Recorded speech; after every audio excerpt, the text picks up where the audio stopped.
a su clase de física médica. Vamos a continuar con el contenido de la última clase, donde teníamos pues las escalas de temperatura. Ups, vamos a ver qué pasa con esto. Bien, sí, ya. Temperatura.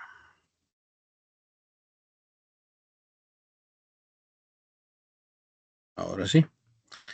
Entonces hablábamos de 3 escalas de temperatura.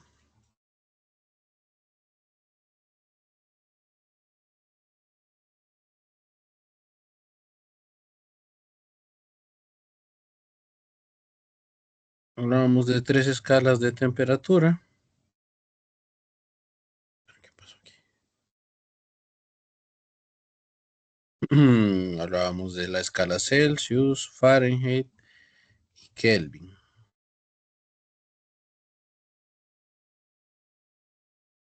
Denme un segundito.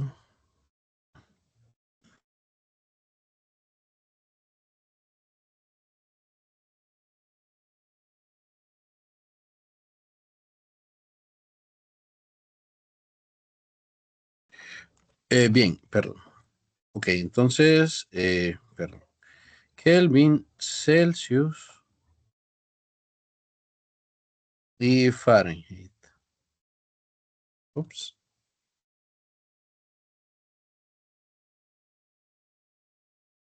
Entonces, Celsius y Fahrenheit nos podemos referir a ellos como grados. Grados Celsius, grados Fahrenheit, porque son escalas relativas.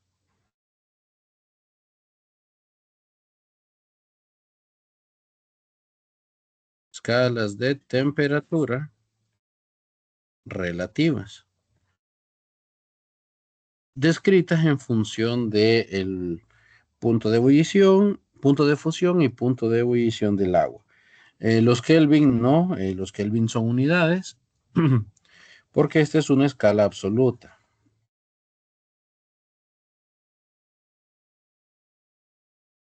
Esta es una escala absoluta de temperatura. Entonces, eh, hay una relación, obviamente existen relaciones entre las escalas de temperatura.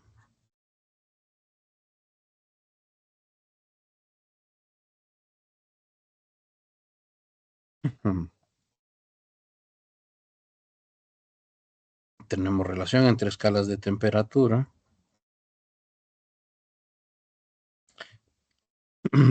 Por ejemplo, la temperatura Fahrenheit es igual a 9/5 de la temperatura en Celsius más 32.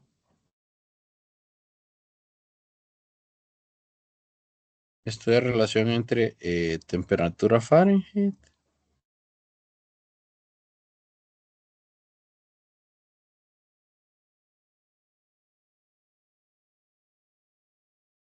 y Celsius. Pero si usted tiene la temperatura en Fahrenheit y quiere conocer la temperatura en Celsius, pues hace el despeje de esa ecuación y va a obtener algo así. La temperatura en Fahrenheit menos 32, si está entre paréntesis es porque se hace primero y luego se multiplica por 5 novenos. Antes era 9/5, ahora es 5 novenos. Esto es temperatura Celsius y Fahrenheit.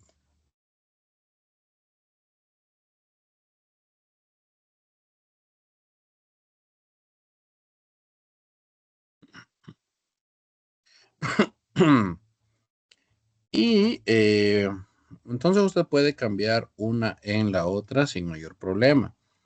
También habrá relación entre las temperaturas Kelvin y Celsius. La temperatura en Kelvin es la temperatura en Celsius más 273.15. Entonces, esto es temperatura Kelvin y Celsius. Entonces, los 40 grados de temperatura de los que, pues, que me fueron medidos a mí, lo cual es un indicativo de una fiebre muy alta que necesita regularse, puesto que mantener en un largo periodo de tiempo esa temperatura involucra convulsión y daño, creo que daño cerebral, ¿sí? Es en Celsius, ¿sí? Esos 40 grados son en Celsius. Probablemente si su teléfono celular está configurado para nuestra región, Honduras, la temperatura se la brinde en Celsius, pero si está configurado para Estados Unidos, podría darse el caso, la temperatura se la mostrará en Fahrenheit. Entonces, si está en Fahrenheit, en este momento está mostrando 76 grados. Si no, estará mostrando, a ver, hacemos la conversión. Son 76 menos 32 entre, perdón, por 5 novenos, estará mostrando 24 o 25 grados probablemente. Bien, ya habíamos mencionado que la temperatura es una variable de estado.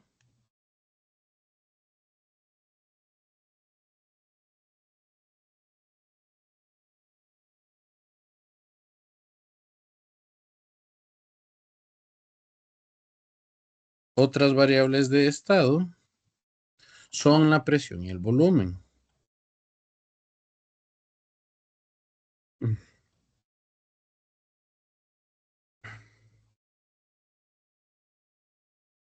Perdón. Otras variables de estado también, aparte de la temperatura, son la presión y el volumen. Creo que eso ya lo había mencionado en su momento. Y entonces, eh, resulta que,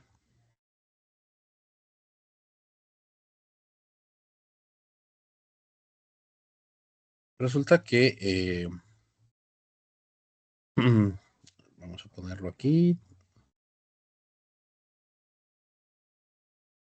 La presión ya la habíamos definido en el parcial anterior, si no me equivoco. Presión y volumen, pues, fueron definidos en el parcial anterior para los fluidos.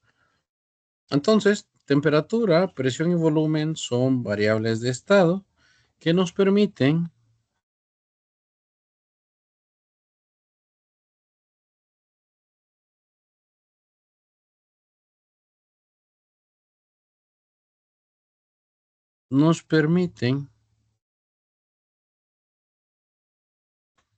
estudiar los gases.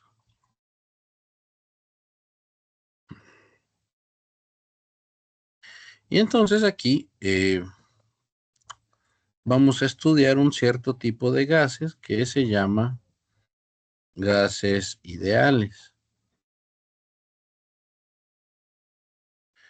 Pues en general, gases ideales podríamos decir que son aquellos gases que van a obedecer la ecuación de los gases ideales, pero eso sería un poco circular. Entonces, gases ideales son aquellos en los que podemos obviar ciertas interacciones, en los que podemos obviar ciertas interacciones electromagnéticas y quedarnos solo con las colisiones elásticas.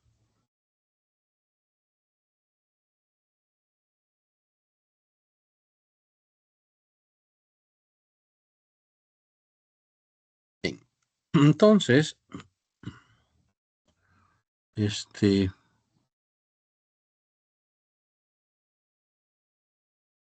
los gases ideales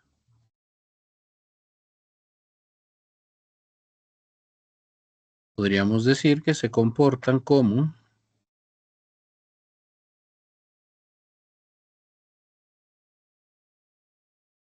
como canicas,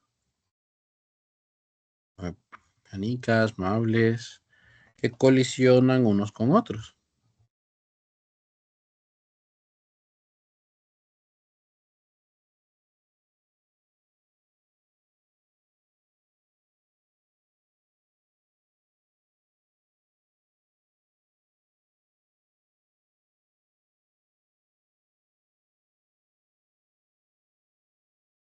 Entonces, para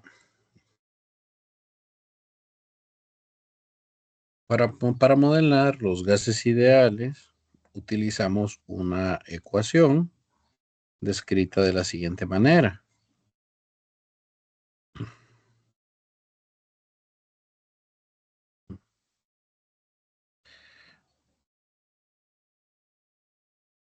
De forma que yo puedo relacionar la presión, el volumen y la temperatura en una sola ecuación para evaluar el comportamiento de los gases.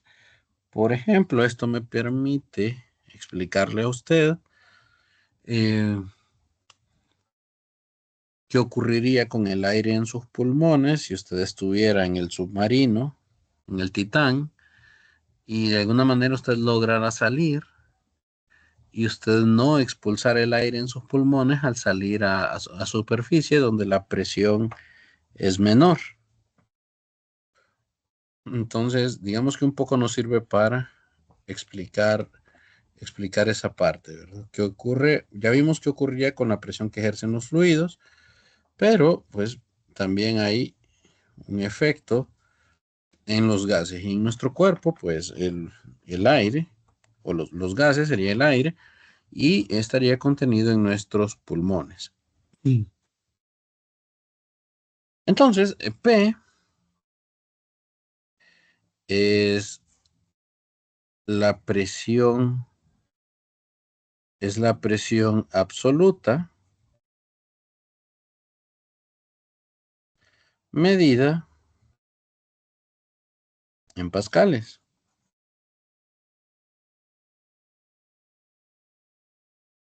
La V es el volumen de gas medido en metros, en metros cúbicos, claro está. N es el número de Ok, N está relacionado con el número de moléculas, pero en realidad es el número de moles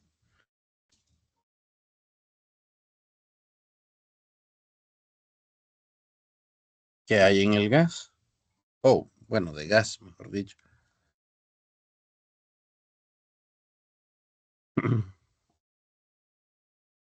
Medido en mol.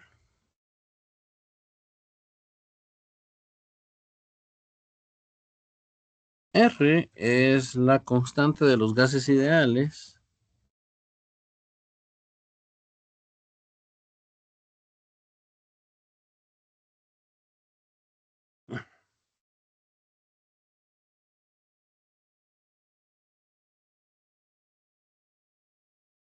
R es la constante de los gases ideales. Que normalmente vale 8.314 joules sobre mol Kelvin. Y T,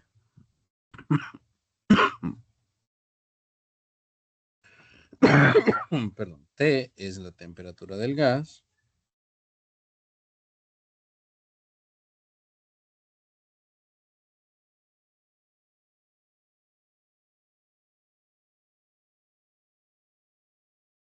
En Kelvin, obviamente. Medida en Kelvin.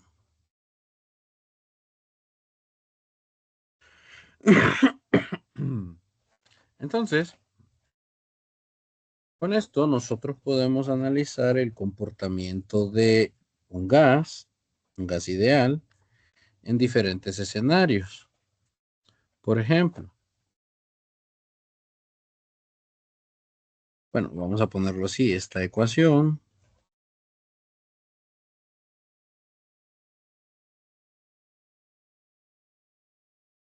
nos permite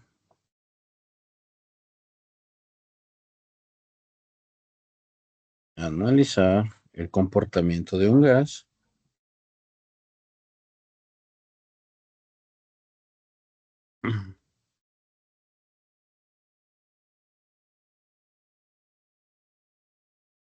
en diferentes escenarios.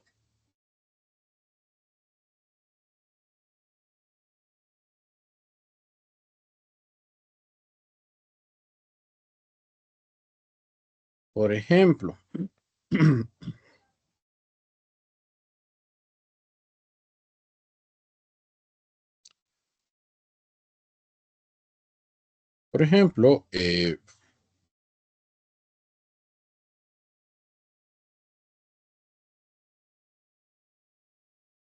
por ejemplo, ¿qué ocurre?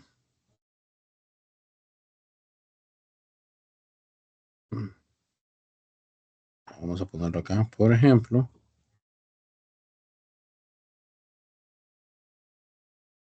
eh, ¿qué ocurre?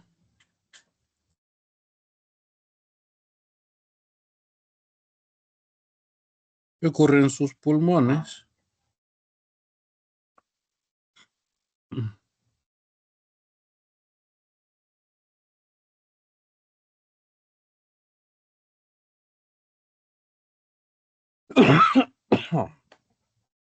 Perdón, ¿qué ocurre en sus pulmones si disminuye la presión?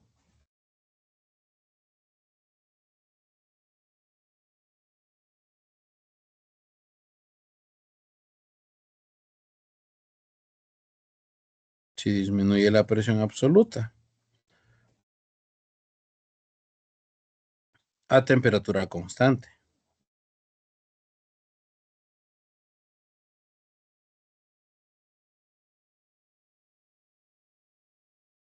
Entonces aquí es donde cobra sentido el llamar variable de estado a la presión, al volumen y a la temperatura, porque usted tiene, ok, inicialmente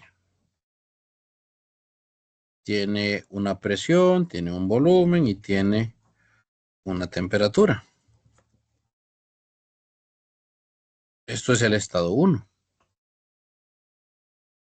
Entonces en el estado 1, el aire en sus pulmones tiene cierta presión, tiene cierto volumen y tiene cierta temperatura.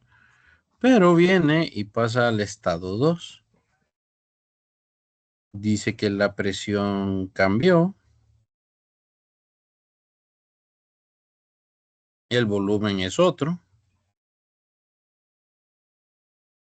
R es la misma en ambos casos, N también porque usted contiene el aire, no lo ha expulsado.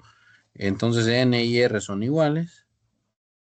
Y dice que la temperatura es la misma, la temperatura no cambió, se mantuvo constante. Entonces resulta que en este escenario usted puede deducir una relación entre el estado 1 y el estado 2.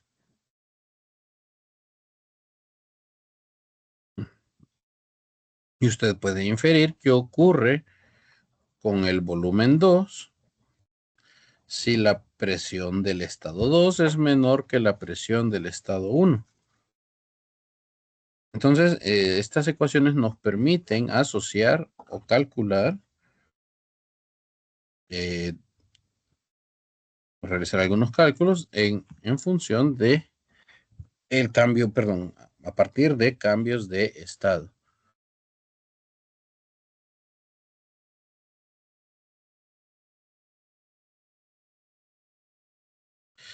Bien, entonces a partir de los cambios de estado, yo puedo, en esta ecuación, hacer una relación entre ellos y calcular algún dato. En este caso, a mí me conviene, o mejor dicho, la pregunta que me da es, ¿qué ocurre con los pulmones? Bueno, yo voy a tener un volumen 2 igual a, esto se mantiene, presión 1, volumen 1, y la presión 2 disminuye. Presión 2 es menor o presión 1 es mayor que presión 2. Por lo tanto, el volumen de los pulmones incrementa. Vamos a escribirlo a la par.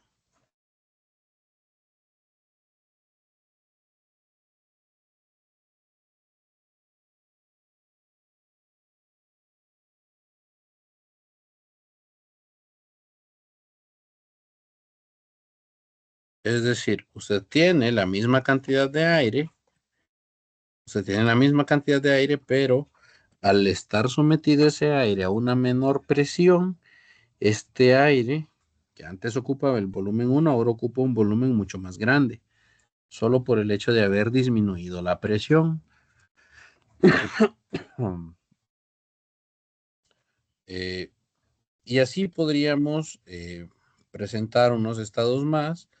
¿Qué pasa si el volumen es constante? Entonces si el volumen es constante, usted tiene presión 1 sobre temperatura 1 igual a presión 2 sobre temperatura 2 cuando el volumen es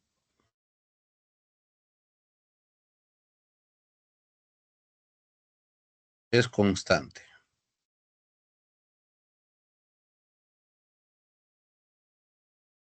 Por otro lado, si es la presión constante,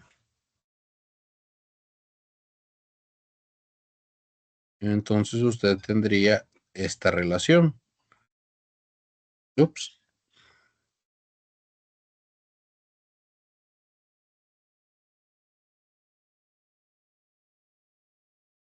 Cuando la presión es constante. Y todo parte de esta ecuación de los gases ideales. Todo parte de esta ecuación. Entonces, según lo que esté ocurriendo en el organismo, pues así vamos a tener un resultado. Bien, chicos, vamos a quedarnos por aquí el día de hoy.